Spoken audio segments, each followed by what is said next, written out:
அப்படி ஒருவேளை நல்லா அறுவை சிகிச்சை பண்ணிட்டா நம்ம பழையபடி நிலைமைக்கு திரும்பினா கண்டிப்பா திரும்பலாம்.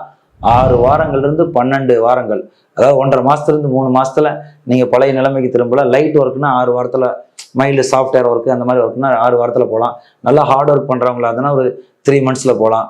ஸ்போர்ட்ஸ் ஆக்டிவிட்டிஸ்லாம் பண்றாங்கன்னு வச்சுக்கோ, ஒரு ஸ்போர்ட்ஸ் இன்ஜுரி ஆகி கழுத்துல ஜவு ப்ராப்ளம் ஆகி இது மாதிரி ப்ராப்ளம் வந்துச்சு, கை வீக்னஸ் ஆயிடுச்சு அப்படின்னா அவங்களாம் ஒரு 6 மந்த்ல பண்ணிட்டு நல்லா கம்ப்ளீட்டா அந்த போன் டு போன் ஹீலிங் ஆனதுக்கப்புறம், எலும்புலேருந்து எலும்பு ஹீல் ஆனதுக்கப்புறம் நல்ல பிசியோதெரப்பி எல்லாம் பண்ணி மசில் ஸ்ட்ரென்தனிங் எல்லாம் பண்ணிட்டு ஒரு 6 மந்த் கழிச்சு ஸ்போர்ட்ஸ் விளையாட போலாங்க. ஸோ டெஃபினட்டா ஒன்றும் பயந்துக்க வேண்டிய அவசியம் கிடையாது. ஆல்ரெடி நான் சொன்ன மாதிரி 90% மேலே உள்ளவர்கள் கண்டிப்பாக மருத்துவ முறைகளில் சரி செய்து கொள்ளலாம். இந்த மருத்துவ முறை அப்படிங்கிறது மெடிக்கல் மேனேஜ்மெண்ட் அப்படின்னு நம்ம சொல்றோம்.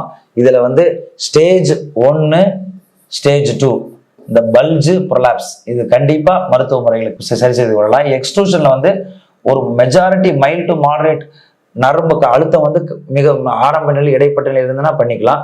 ரொம்ப அட்வான்ஸ்டான 3rd ஸ்டேஜும் 4th ஸ்டேஜ் மட்டும்தான் மருத்துவ முறையை மேற்கொண்டு குறையவில்லை என்றால் அறுவை சிகிச்சை தேவைப்படும்.